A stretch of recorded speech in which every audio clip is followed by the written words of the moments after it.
The pioneers of the Christian faith, they were very leery about those who would deceive others, especially those who did it for their own gain. And they called them false prophets. Sabes, los pioneros de la fe cristiana desconfiaban mucho de aquellos que engañarían a otros, especialmente de aquellos que lo hacían para su propio beneficio. Los llamaron profetas falsos. And there are a number of examples from the scriptures, and we can put them on the screen. One more, there we go. First one is from Matthew 7:15. Beware of false prophets who come to you in sheep's clothing, but inwardly they are ravenous wolves. Ejemplos, Mateo 7:15.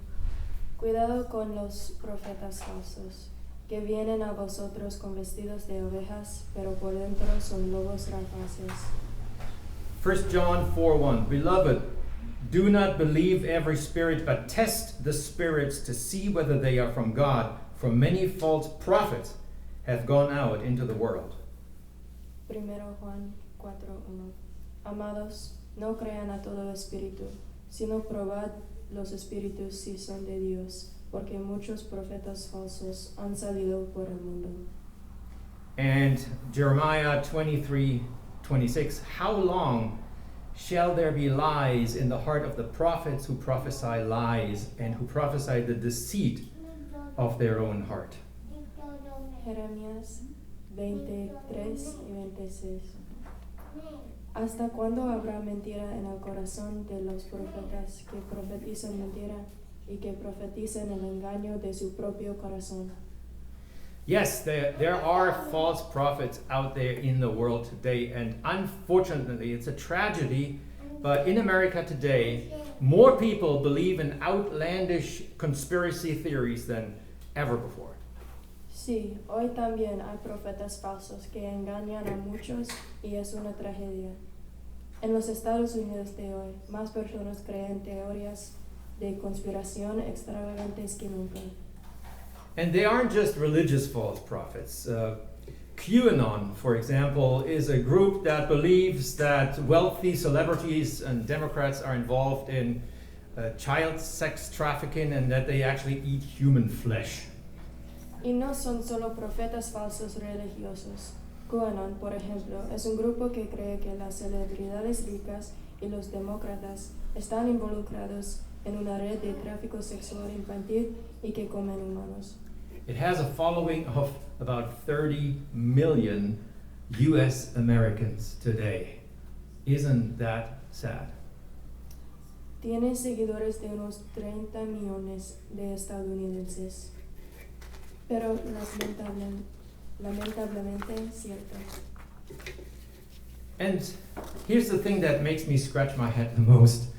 These false teachings don't even seem to lose, these false teachers don't even seem to lose anybody when their predictions turn out not to be true.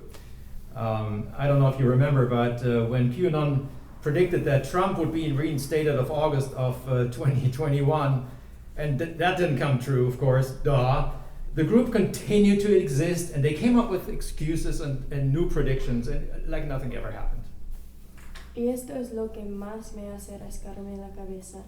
Estos maestros falsos no parecen perder ninguno de sus seguidores, incluso si se demuestra que están equivocados.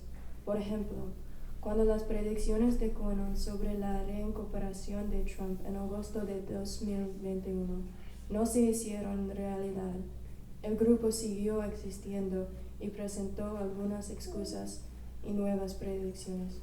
But the same is also true of some religious groups. One founder of a modern church denomination today was a preacher by the name of William Miller, who began to preach that the second coming of Jesus would occur on October 22nd, 1844.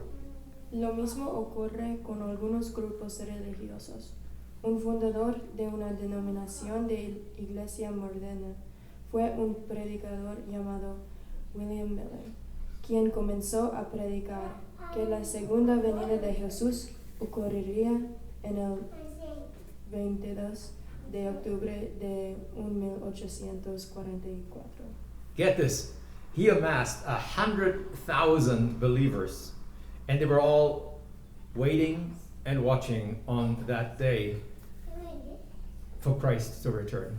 Of course, that didn't happen, but most of his followers, believe it or not, continued and turned into the church that is today known as the Seventh-day Adventists. Reunió a más de 100,000 creyentes que en este día de octubre estuvieron despiertos hasta altas horas de la noche, esperando el regreso de Cristo. Por supuesto que eso no sucedió, pero la mayoría de sus seguidores continuaron y se convirtieron en la iglesia que hoy se conoce como los Adventistas del Séptimo Día. Now, as interesting all of this is, today I want to talk about a different false prophet, the one inside of us, the one inside of all of us. A pesar de lo interesante que es esto, hoy quiero hablar sobre un tipo diferente de profeta falso, el que está dentro de ti. Realmente creo que el profeta falso, que es más peligroso que todos los profetas falsos en el mundo de hoy, es el que está dentro de nosotros. Sorry, Emma.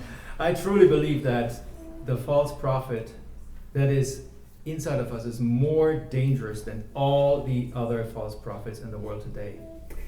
Many psychologists would agree. In fact, they actually call those negative, self-destructive patterns in a person self-fulfilling prophecy. Muchos psicólogos estarían de acuerdo. De hecho, en realidad llaman a esos patrones negativos y autodestructivos en una persona profecías autocumplidas. I bet you most of us here, sitting here this morning, have at least one negative outlook on the future. And many of us are more critical of ourselves than we are of others. We'll give other people the benefit of the doubt, but won't give ourselves any slack at all. Te apuesto a que la mayoría de nosotros aquí esta mañana tenemos al menos una perspectiva negativa del futuro. Muchos de nosotros somos más críticos con nosotros mismos que con los demás. Le daremos a otras personas el beneficio de la duda, pero no nos daremos ninguna holgura. Now, the answer to the question that Paul raised in our scripture reading, remember he said, if God is for me, who can be against me? The answer is, it's me. I'm against me. I'm my worst enemy. And I have to live with myself. I can't just walk away from myself. Para responder a la pregunta que Pablo planteó en Romanos 8, si Dios es por mí, ¿quién contra mí? Soy yo contra mí. Soy mi peor enemigo y tengo que vivir conmigo mismo. No puedo simplemente alejarme de mí mismo. I've seen this dynamic of the self-fulfilling prophecy in others, come true in others, and I've seen it in my own life as well. He visto esta dinámica de la profecía autocumplida en otras personas y la he visto en mí mismo. There's this negative voice that lives inside of us, and it seems louder than all the other voices. It's like that little devil on your shoulder that whispers negativity in your ear. And as I see it, this inner voice is the biggest reason we cannot love and forgive ourselves. So why don't we just ignore that voice? Existe esta voz negativa que no solo vive dentro de nosotros, sino que parece más fuerte que todas las demás voces dentro de nosotros. Es como ese diablito que se sienta en nuestro hombro y nos susurra negatividad al oído. Tal como lo veo, esta voz interior es la principal razón por la que no podemos amarnos ni perdonarnos a nosotros mismos. Entonces, ¿por qué no ignoramos esa voz malvada? Why don't we ignore that voice? Well, it's easier said than done, right? Whenever you mess up, this voice will tell you, you blew it again. And we tend to believe that message. Negativity makes sense to us somehow. It may have to do with our upbringing, all the negative things that have been told us. But it's also just a thing that comes with being human. Es más fácil decirlo que hacerlo, ¿no? Siempre que te equivoques, te dirá, la cagaste otra vez. Y tendemos a creer ese mensaje. La negatividad tiene sentido para nosotros. Puede que tenga que ver con nuestra educación, todas las cosas negativas que nos han dicho. Pero también es algo que viene con ser humano. I want you to see this. It's an analysis by a psychologist by the name of Scott Savage. And he came to this conclusion. We have a slide for that, I believe. There it is. And this is what he says. When fears dominate us, they tend to become self-fulfilling prophecies. We twist events to match our worst expectations. We write a narrative of our lives of actual events which fits our point of view. It's a terrible place to be, but in a sick and twisted way, we at least feel we've regained some control. Analizando la dinámica de las profecías autocumplidas en la revista Relevante, Scott Savage llega a esta importante conclusión. Cuando los miedos nos dominan, tienden a convertirse en profecías autocumplidas. Torcemos los eventos para que coincidan con nuestras peores expectativas. Escribimos una narración de hechos reales que se ajusta a nuestro punto de vista. Es un lugar terrible para estar, pero de una manera enfermiza y retorcida, al menos sentimos que hemos recuperado algo de control. That's pretty messed up, isn't it? Oh, we got visitors, look at that. That's not messed up. They're really cute. They can come in here anytime. As I always say, everybody is welcome here in our church. Todos son bienvenidos. Todos, sin excepción. So that's pretty messed up that we actually feel comfortable with all this negativity because somehow we feel at least we have some kind of control when the absolute opposite is true. Eso es bastante desordenado, ¿no? De hecho, nos sentimos cómodos con toda esta negatividad porque de alguna manera sentimos que tenemos algún tipo de control, cuando todo lo contrario es cierto. Can we go back to the theme slide? There it is. Okay, so this guy, see how comfortable he feels? This is the perfect illustration to this point, right? This guy has a plan and he's like, oh, I'm doing this. I think I'm going to be falling, but I'm doing this. I have control over this, right? I'm doing something. I have control, only to be very disappointed in the end when he falls down. Sorry, I don't have a translation for that. But I thought this is the perfect illustration for this point that Dr. Scott is trying to make here. The inner voice is able to exaggerate the negative to a point that the positive vanishes. You may have made 25 good decisions this past week, but you made one wrong one. And this voice will convince you that you are a total loser, even though you've only made one bad decision out of 25 or 26. La voz interior es capaz de exagerar lo negativo hasta el punto de que lo positivo se desvanece. Es posible que haya tomado 25 buenas decisiones la semana pasada, pero tomó una mala y se siente como si siempre tomara decisiones equivocadas. El crítico interior te susurra al oído, siempre lo haces, no puedes pasar una semana sin equivocarte. Is it any wonder that there are so many people out there who have a negative outlook on life?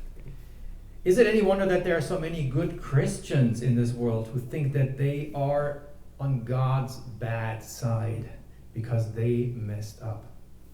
Es de extrañar que haya tanta gente buena en el mundo que piense negativamente de sí misma. Es de extrañar que haya tantos buenos cristianos en este mundo que piensan que están del lado malo de Dios porque se equivocaron. According to our scripture reading from Romans this morning, St. Paul basically says that unlike commonly believed, you can never get on God's bad side. Never, never, ever. Not in this life, not in the next. God is always going to love you.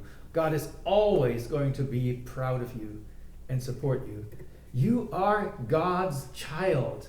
You are a child of God. You are a child of love. If human parents can love and support their children no matter what, why do we think that God wouldn't do that for us? Según nuestro pasaje de las Escrituras de esta mañana, San Pablo básicamente dice que, a diferencia de lo que comúnmente se cree, nunca puedes estar del lado malo de Dios. Dios siempre te va a amar, estar orgulloso de ti y apoyarte. Eres un niño de Dios, por el amor de Dios. Si los padres humanos pueden amar y apoyar a sus hijos pase lo que pase, ¿por qué pensamos que Dios no haría eso por nosotros?